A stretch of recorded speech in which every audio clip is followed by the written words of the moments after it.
네, 대표 유형 4번 문제 보도록 하겠습니다. 증거 능력 인정 요건에 관한 설명으로 틀린 것은 이렇게 되어 있는데요. 일단 증거 능력 인정 요건이라고 하니까 결국 이제 이게 무슨 문제겠습니까? 전문 증거와 관련된 것이겠죠. 자, 1번 지문 보시면은요. 피고인 또는 피고인 아닌 사람이 컴퓨터용 디스크 그 밖에 이와 비슷한 정보 저장 매체에 입력하여 기억된 문자 정보 또는 출력물을 이 출력물을 증거로 사용한답니다. 자, 이는 실질에 있어서 그러면 이제 컴퓨터 안에 뭔가 내용이 있다는 거죠. 그래서 그걸 이제 출력한 것을 증거로 쓰려고 하는 것이니까, 자, 이것은 실질적으로 피고인 또는 피고인 아닌 사람이 자기가 쓴 거겠죠.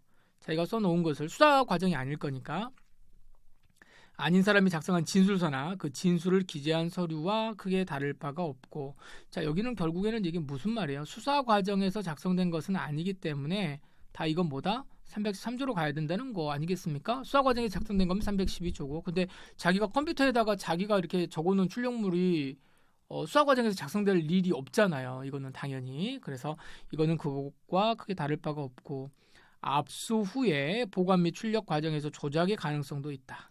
그렇죠. 만약에 이제 컴퓨터 안에서 이 컴퓨터를 압수해가지고 가져가서 야 여기에서 뭐가 발견되었다라고 이제 종이를 딱 내밀면 그거는 조작의 가능성도 있고, 더군다나 그러한 것들이 반대신문의 기회가 보장되지도 않기 때문에 그 내용과 관련되어서는 뭐가 되고 전문 법칙이 적용이 되는 것이고, 자, 그럼 이 적용이 되는데 몇 조가 되겠습니까? 수사 과정에서 작성된 것이라면 어디로 가는 거고 312조로 가야 되지만, 이게 아니라면은 자, 진술 기재 서류가 다 몇 조예요? 313조로 갈 수밖에 없죠. 네, 그래서 당연히 형사등록 313조 1항에 의해서 작성자 또는 진술자의 진술에 의해서 자, 이렇게 된다. 네, 요거는 뭐 당연한 이야기가 되겠습니다. 2번, 피해자가 피고인으로부터 풀려난 당일에, 그날 풀려났대요. 피해자가 피고인으로부터 풀려난 당일에 피고인이 협박한 말을 포함하여 공갈 등 피고인으로부터 입은 내용을 담아 남동생에게 보낸 문자 메시지. 자, 남동생에게 보낸 문자 메시지는 뭐예요? 피해자가 자기가 작성한 거죠. 그거를 촬영한 사진은 313조에 규정된 피해자의 진술서에 해당하는 것이고, 문자 메시지의 작성자인 피해자가 법정에 직접 나와서 이것이 자기가 작성한 것이다라고 하는 것을 뭐하고 확인하고 동생도 나와가지고 그게 맞습니다라고 확인을 했다라고 한다면 성립의 진정이 인정되었다고 볼 수 있어서 이를 증거할 수 있다. 자, 이게 지금 이제 어떤 조문이에요? 몇 조 조문이에요? 313조 조문인데 이 조문을 좀 우리가 한번 좀 검토를 한번 해보겠습니다. 자, 그러면 이게 지금 이 피해자가요, 여기 잠깐 보세요. 피해자가 자기가 이제 피해를 입은 사실이 있죠. 피해를 입은 사실을, 요 사실을 뭐 한다는 거예요? 포함을 하고, 요 사실을 포함하여 이거를 누구에게 보냈다? 동생에게 보냈나요? 이제 아무튼 뭐 다른 제3자에게 이거를 보냈습니다.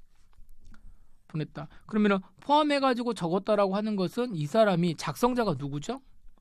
작성자가 피해자입니다. 그렇죠? 작성자는 피해자고, 이 사람이 자기가, 요 피해자가 뭐 한 거예요? 자기가 작성한 거죠. 작성한 뭐가 되겠습니까? 자기가 피해 사실을 적은 거냐? 피해 작성한 진술서란 말이에요.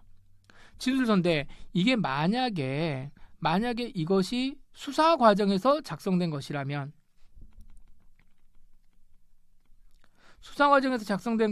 요거는 어디로 가야 되겠습니까? 312조로 가야 되겠죠. 312조로 가야 되지만 이거는 그냥 자기가 알아서 쓴 거잖아요. 자기가 알아서 쓴 거니까 어떻게 되는 거예요? 수사 과정이 아니란 말이에요.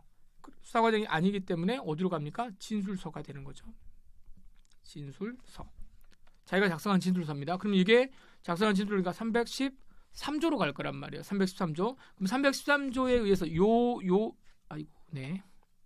죄송합니다. 피해자가 작성한 진술서인데, 진술서. 자, 이렇게 되는데 피해자 작성한 진술서가 그럼 증거 능력을 가지려면 몇 조로 가야 된다? 313조로 가야 된다. 313조. 그럼 313조에서 우리가 알고 있는 조문들을 우리가 여러분들 생각해 보시면 되죠. 진술서가 관련될 수 있는 것들이, 진술서가 되고 진술서가 인정되는 진술서로 보여지는 이 증거 능력 인정 조건을 보시면 됩니다. 증거 능력 인정 요건. 자, 뭐를 해야 돼요? 여러분, 성립의 진정을 인정해야 될 거 아니에요. 기본적으로. 내가 쓴 것이 맞다. 근데 이 피해자가 직접 나와가지고 뭐라는 거야? 내가 쓴 거 맞다. 그 다음에 이거 받은 사람이 또 나와가지고 이거 맞다. 자, 이거를 어떻게 했다는 거예요? 이 진술서가 들어왔는데 진술서를 찍은 사진이 들어왔다. 진술서가 들어가도 그거고 사진이 들어왔다. 요 사진이 들어왔다라고 하더라도 요 사진은 뭐예요? 본질은 뭐예요? 본질은 이게 글 쓴 거잖아요. 어차피 진술서잖아요. 진술서. 요 사진을 보고 이거하고 똑같이 볼 수 있다는 거죠. 사진을 보고도 이 사진도 뭐다?